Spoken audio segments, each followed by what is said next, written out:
The human brain is the most complex structure in the known universe. It contains 86 billion neurons, firing electrical signals at speeds of up to 270 miles per hour. It defines who you are, how you move, and how you love. But this entire system relies on a fragile delivery network, a constant, unwavering supply of oxygen-rich blood. When that supply is interrupted, we call it a stroke. But in the A&E department, we call it something else, a brain attack. Within minutes, the systems fail.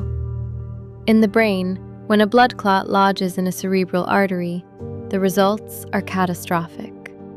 Deprived of oxygen, brain cells don't just go dormant, they begin to die. We estimate that for every single minute a stroke goes untreated, the typical patient loses 1.9 million neurons, 32,000 neurons every second. Most strokes are ischemic, caused by a clot that has traveled from the heart or the neck, wedging itself deep in the brain's architecture. Others are hemorrhagic, where a weakened vessel bursts, flooding the brain tissue with blood. Both are silent, both are sudden, and both are unforgiving.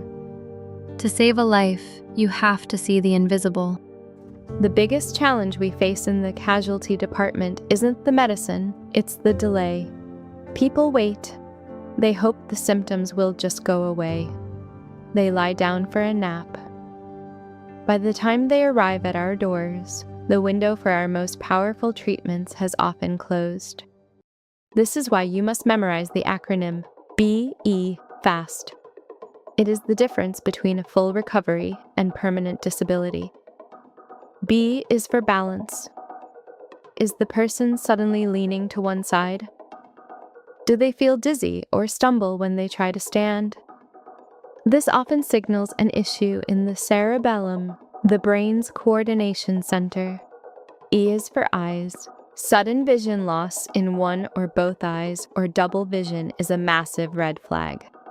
F is for face. Ask them to smile.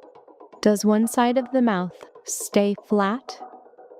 A drooping face is the most recognizable sign that the facial nerves are losing their power. A is for arms. Ask them to raise both arms. If one arm drifts downward or feels heavy and numb, the motor cortex is under attack. S is for speech. Is their voice slurred? Do they sound like they've been drinking when they haven't?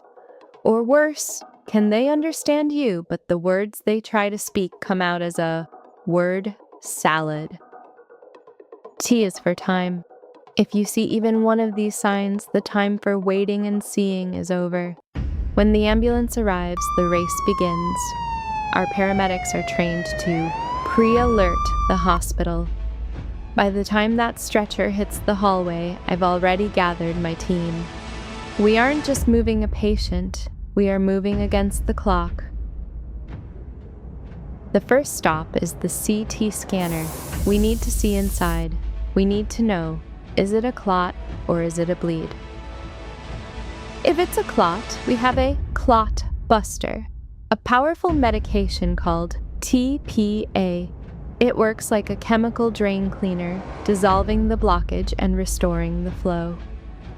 But TPA has a strict time limit, usually 4.5 hours from the very first symptom. For larger clots, we go even further. We perform a mechanical thrombectomy. We thread a tiny catheter through the arteries all the way into the brain and physically pull the clot out. When it works, it is nothing short of a miracle. We see patients who couldn't speak or move their legs suddenly regain their life before they even leave the operating table. But these miracles are only possible if you act first. As a doctor in the A&E, I've seen the heartbreak of too late. I've seen the lives changed forever because someone waited until the morning to call for help. Don't be that person. A stroke doesn't care about your plans, your age, or your fitness. It only cares about time. Remember, balance, eyes, face, arm, speech, time, spot the signs, call the emergency services, save the brain. I'll be here waiting at the hospital to do the rest.